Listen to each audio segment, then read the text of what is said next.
अस्सलाम वालेकुम दोस्तों, मैं हूं असलम आलम और आप देख रहे हैं गल्फ़ एक्सपर्ट। दोस्तों, पूरे गल्फ़ कंट्रीज़ में ऐसा पहली बार हो रहा है कि किसी मुल्क ने लेबर के लिए इतना अच्छा कानून लाया हो। जी हां दोस्तों, कतर ने ऐलान किया है कि कतर के अंदर काम करने वाले वर्करों की कम से कम सैलरी कितनी होनी चाहिए। ये रूल अभी लागू नहीं हुआ है, 6 महीना के बाद लागू होगा, लेकिन अभी इसका ऐलान कर दिया गया है। कतर में काम करने वाले चाहे कोई भी कैटेगरी का वर्कर हो, कंपनी में हो या घरों में काम करने वाले हो, कोई भी जगह हो, सब के लिए ये रूल बराबर है।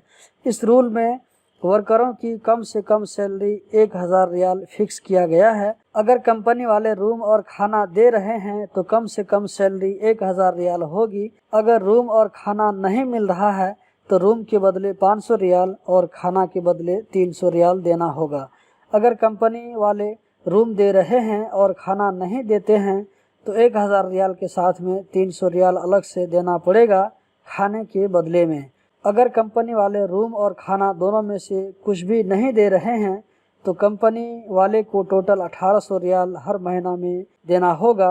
और सेम यही रूल घरों में काम करने वालों के लिए भी है। दोस्तों, इसकी मज़ीद डिटेल हम आइंदा किसी वीडियो में बताएंगे, क्योंकि रूल आने के लिए अभी कम से कम 6 महीना लग जाएगा।